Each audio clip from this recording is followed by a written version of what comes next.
The mainstream and legacy media is celebrating the accomplishment of the Biden administration with its Inflation Reduction Act of 2022. Everyone's talking about how it's going to save the environment and it's going to improve the lives of so many American people, and I'm here to tell you it is all a tremendous lie. Even PolitiFact recognized that this will raise taxes on every American making $30,000 or more a year. Every single American. But they say, oh, it's only a half-truth because it'll offset those costs if you buy yourself a new refrigerator or an electric vehicle. The problem is, with inflation, nobody can afford to buy anything. It talks about all the wins for the environment and the coming global warming and this climate alarmism. But the truth is, this does very little to protect our environment. Instead, what it does is it gives millions and millions of dollars, hundreds of millions of taxpayer dollars to the climate industry, to cronies, to campaign donors. But what the real rub is,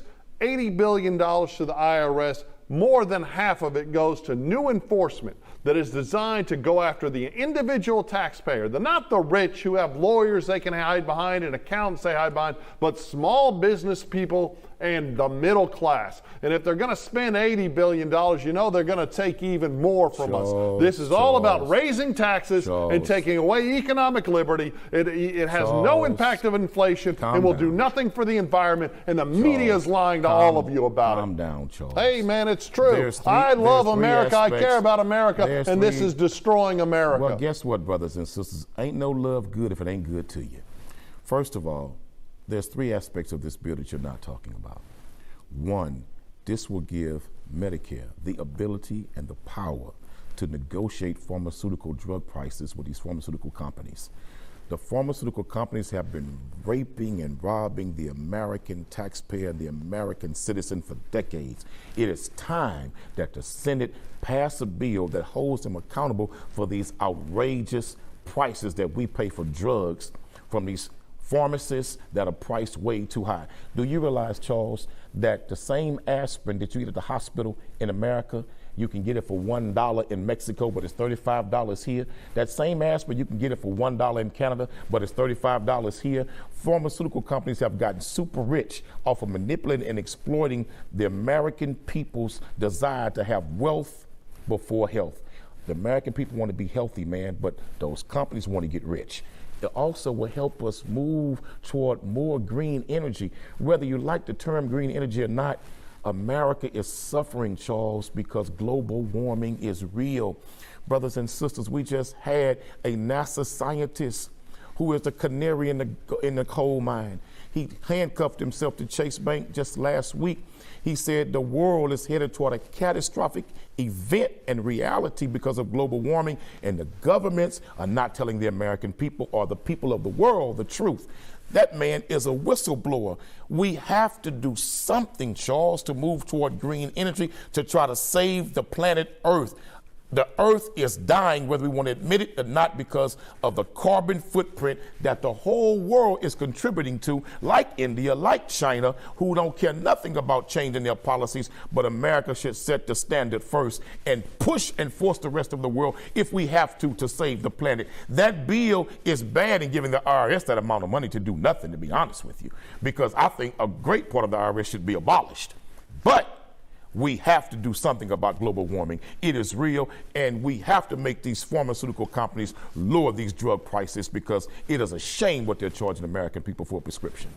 Well, initially, we'll talk about the Medicare and the prescription drug prices. I think we should have a baseline of health care available for all Americans. I don't think the capitalist structure that allows hospitals to basically have a monopoly and charge you a fortune when you're in there for an aspirin or anything, I think it's awful. I also think the price gouging by our pharmaceutical company is also awful, but there is a reason why the world looks to the American pharmaceutical industry to save lives. This is the same industry that everyone was applauding for streamlining the vaccine production of these messenger RNA vaccines. There is also some thought that this bill is going to greatly impact the budgets for research and development. But I agree with the ability for the Medicare and the federal government to negotiate prices. I think that'll help many Americans. I don't know why they stripped the insulin provision for private providers out, but that's just more political gamesmanship and failures by the Democratic Party.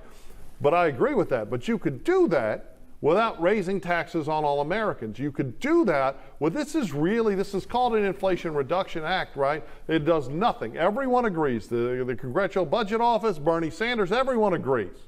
This isn't going to do anything about inflation. In fact, it'll probably make it worse, right? So when you talk about the environment, China and India are the countries mainly responsible for destroying the environment. America has gotten better about environmental damage every year since the early 80s. We can encourage But we're more, not doing nearly we enough. can encourage even more. Even former But Vice President Al Gore states that the American government needs to do a lot more to force those carbon footprinters right in America to change their ways and their practices.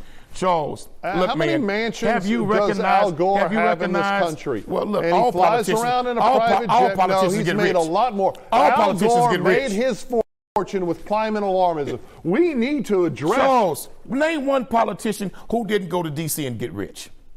Okay. They all get rich when they go to made a D.C. lot more, So and Al he made Gore it just one with of the many. climate But the alarmism. problem is we have to do something. That NASA scientist who put his career, his name on the line to handcuff himself to Chase Bank, to be the one who had the courage to sound the alarm, to warn the American people of the truth as best he possibly can. If we don't do something drastic within 5 years, according to him, we will never turn back the damage that's been done, and we will never be able to stop what is coming to the earth because of global warming. Can I respond? We have to do something about changing climate. Green energy, whether you like it or not, we have to head that direction. Okay. And do it immediately. I'm all for heading towards green energy. I don't know why middle-class Americans have to subsidize companies and send them hundreds of millions of dollars to do it. And if you look at the environmental portions of this Inflation Reduction Act that doesn't in fact at all reduce inflation, in fact it encourages it, there's no net benefit to the environment. This is all about giving money to cronies. I'm all for convincing Americans that we've got to step forward. This bill is not an Inflation Reduction Act. It's not the Green New Deal. What it really is just them taxing you more, them taxing me more, them taxing small businesses more, and empowering a whole new law enforcement entity within the IRS to go after this and strip us of economic liberty. This is nothing more than a shell game. In fact, all the things that Manchin apparently championed that are supposed to, this is going to be a zero cost, well, it turns out it's a lie. In fact, the estimates are it's going to increase the deficit by about $100 million in the next 10 years. This is all Democrat dishonesty. And I say this as someone who's not at all a fan of Donald Trump or what the Republican Party's doing with all their false theocratic nonsense. But the media treats this completely different. You treat it completely different because it's under the Democratic administration, and it's going to be horrible for Houston and horrible for America. The super rich will not have a problem with this bill. You're right. Let me tell you why they don't. The middle class will. Because the super rich. You super rich? The super rich. Listen to me, Charles. Okay. The super rich owns the Republican Party and the Democratic Party. Okay. The super rich owns the United States government. The super rich is who determines the policy that goes out for the American people. It's not the American people anymore. So why are you supporting a bill that's going to allow the government to oppress the middle class? There's no middle class. Let's stop lying. The middle class ain't nothing but the working poor. Because how can you be middle class and you can't be 3 lost paychecks away from poverty? If they lose 3 paychecks, they'll be outdoors and be homeless. That ain't middle class. That kind of seems America like what the Democrats want. And they want us all dependent upon the government. America has 2 classes: the rich and the working poor. That's what America has. The middle class does not exist in America, because if you're really middle class, you can still miss 3 paychecks and still pay your bills. Can you really do that? You're not the middle class. That's a lie they've been feeding the American people. Stop telling that lie, Charles. Quanell, the only person telling the truth on the stage right now is me. Because what this should do is it should upset you, right? But it doesn't upset you because it's a Biden administration. If it was a Republican administration raising everybody's taxes and increasing basically a tax police force to go in and stick their finger in all of our lives, you'd be upset by it. But because I'm the same man that believes the IRS should be abolished. Okay, so I'm a supporter so then why do you support this bill? Why do you support this bill? I support certain aspects of it, but certainly not at all. But what I'm saying to you is So that's you'll the way agree with politics me works. that it's bad for America. In politics, Why? you give Why and does, you take. Why? In politics, Why? you make deals. That's Who why made a Trump. deal? That's why Trump called himself the greatest deal maker, because they make deals. That's how they get legislation Where passed. was the deal? But the problem is the deals that they make ultimately benefit themselves and super rich donors. It never benefits the masses of the American people. So it took us a long way to get there, but you'll agree with me this is a horrible bill that's bad for Houston, it's bad for Texas, it's bad for inflation, it's bad for the taxpayer, and it only benefits companies that make It's solar not a panels and horrible all bill. that. Certain aspects of it I don't like the IRS aspect of it. But I do like the green energy part. What do you like about the green energy part? Medicaid It's being able just to a negotiate handout. pharmaceutical drug prices. I like that. And I do like how it's helping the common American man and woman have the financial resources to purchase appliances and vehicles How's it that doing help that? support the climate and not destroy it with its carbon footprint. Okay. So those are aspects of the bill I do like.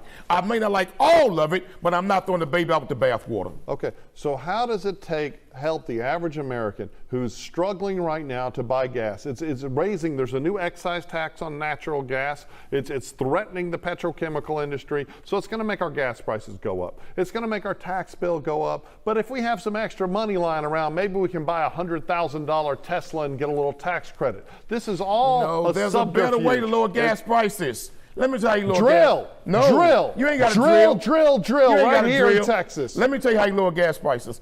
Take all that money we send in Ukraine and bring it back over here Okay. and help give American citizens a tax break with that money you send into Ukraine. Well, we're Take not the money getting a you send tax it to, break. We're getting a send it tax to Syria increase. to try to dethrone Assad. Take that money, give it to the American taxpayers to help pay some of those gas prices down. And I guarantee you, if we just take back a lot of money, the welfare money we're sending to other nations over BS and bring it back to the American people, we can lower gas prices. Okay, but we're not doing that. We're not doing any of that. We're increasing our tax burden. that's too much We're like rice. increasing the cost of gasoline. We're increasing the cost of American life through rapid inflation. We're spending hundreds of millions of dollars, billions and billions of dollars I can tell you a better way on to lower nothing gas that'll prices. help America. There's a better way to lower gas prices. The Biden administration made a foolish deal with the Taliban.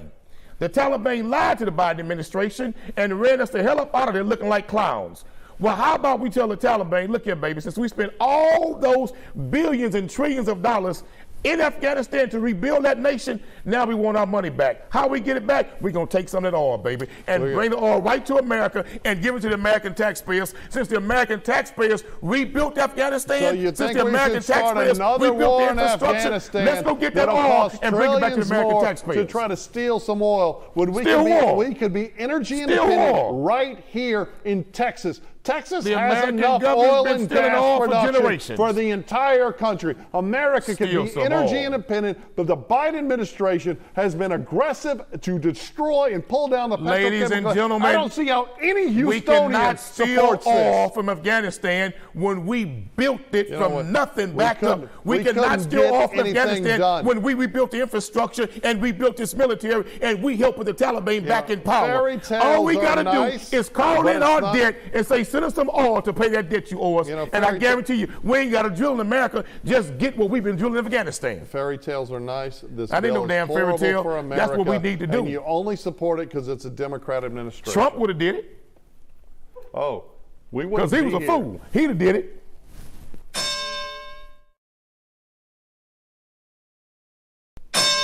The new Superintendent House of HISD, came out publicly recently and said HISD is not ready to deal with an active mass shooter. That is a disgrace. The largest school district in the state of Texas is not ready to deal with an active mass shooter, when yet they have been receiving funds and resources from different agencies, including the government, to prepare their officers and also administrators how to deal with an active shooter. So now here it is, 2 days before school starts back, he finally comes for the public and admits that they're not ready. So why should we trust, Charles, sending our children back? to HISD schools when mass shootings are now becoming common practice, unfortunately, in this nation, with the superintendent saying we're not ready. Well, guess what? If you're not ready, maybe all the kids should stay home and be homeschooled and let the tax dollars that go to the public school system now go to private education until you get ready. And we should have an accurate accounting of all of the money that came into HISD to help them be ready to deal with an active shooter. Where did that money go? Or is it what we've been seeing for so long, board members from HISD being indicted by the federal government for corruption? I think that America is getting public education very wrong at this point in 2022, and I think we're emphasizing all the wrong things. I do think the Republican Party is trying to destroy the existence of public education by diverting funds to religious-based schools and private schools, and I would rather see those funds go to semi-public magnet schools and other programs that are designed to lift children up. We've seen a great number of schools all throughout Houston that are a much smaller footprint, much safer, and designed to take kids that aren't succeeding like in large Academy. public schools. And I will tell you, I think one thing we need to change in America are these giant, almost collegiate-sized high school campuses, right? I think that let's take Friendswood, for example, still has one high school for Friendswood ISD, and it's massive. I raised my children in Friendswood, decided to put them in a private school because kids can't participate. If you have a school with 3,000 people in it with one quarterback, right?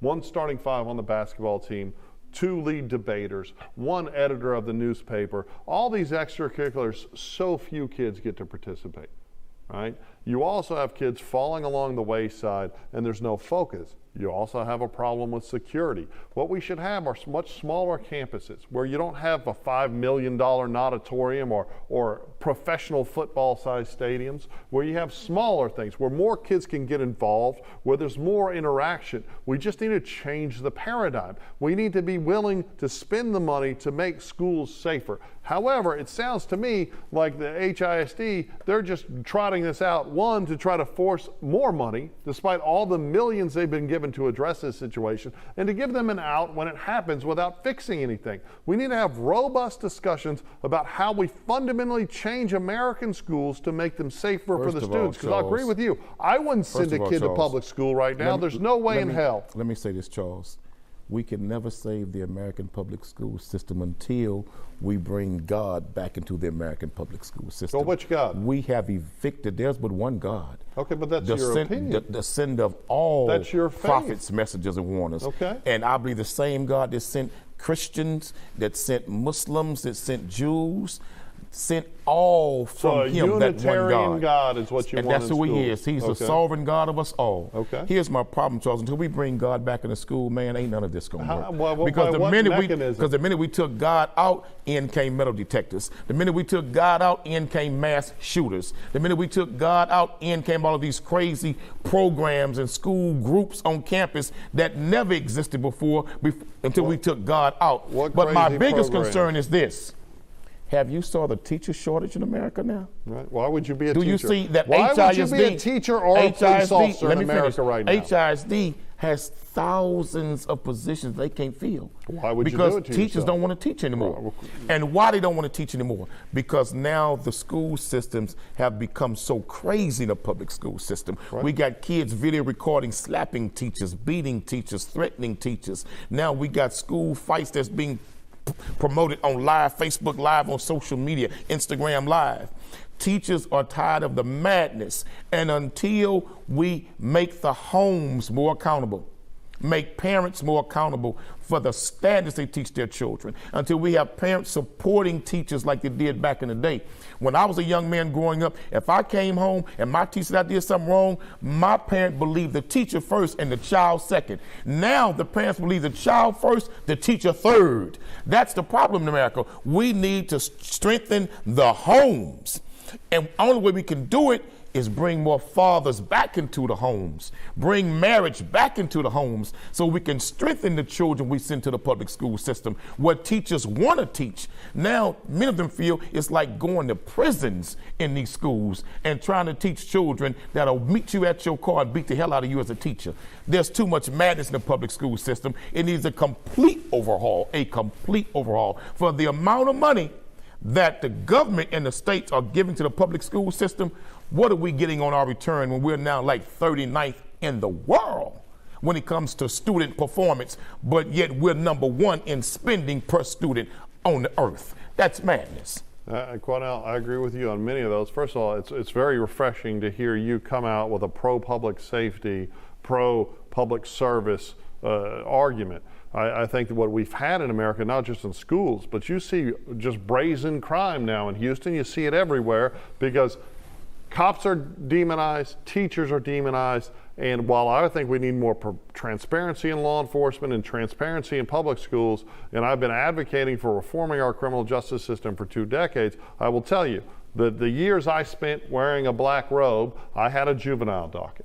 And in that juvenile docket, you could often reduce parents to 2 types of parents. You had one parent who is irritated at whatever the child did to cause them to be in court. And you had another parent that was just irritated that they had to be bothered by going to court with their child. And honestly, almost all children could be put in those 2 boxes. And the children whose parents were mad at them, well, those are the children that might succeed. The children whose parents didn't care what their kid did, those are the kids that are probably a lost cause. Now, that doesn't mean there weren't innocent kids. I was known for dismissing cases. In fact, I would irritate all the law enforcement that come in front of my court because I think we have hyper police schools as well, right? I think when we're sending kids to court for nonsense, right? Not super violent fights, but just a shoving match. Well, that's an assault charge. Disruption of a bus, that's a traffic ticket. Well, that's all insane, all right? But we need more discipline. But when did all that happen? When did all of this happen? When did all of these things you're talking about come into the school system? So when God was taken out. No. When God was taken out, that's when all of these other things he's pointing out. So how do you want to in. put God back in? What mechanism? I want to talk about real solutions. The Obama administration implemented a number of Department of Education policies that made it far more difficult for schools to punish children, right? And that was demographically based. And it ignored the fact that the children that they were leading to suffer, right? If a kid assaulted you or stabbed you, but then is in the same classroom as you, that's insane. We need to create schools that keep the participating kids that want to go there and learn safe from the kids that don't. Let me tell you one of the big because the people that suffer are poor people of color who can't go to safe schools. But wait a minute though. Poor people of color were never really a mass shooters in school. Poor people of color, the community always had a standard that we would discipline our children, even the neighbors. Let me tell you what you need to do. When I was growing up, you remember the football coach and the basketball coach, what they walk around with in the hallway? Well, you don't think I ever got Pops, Quanell? I mean, come on. See, let me tell you something. When I was in school, I remember Coach Burleson and Coach Blair and Mr. Norman, the history teacher, they would walk the halls with that board in their hand.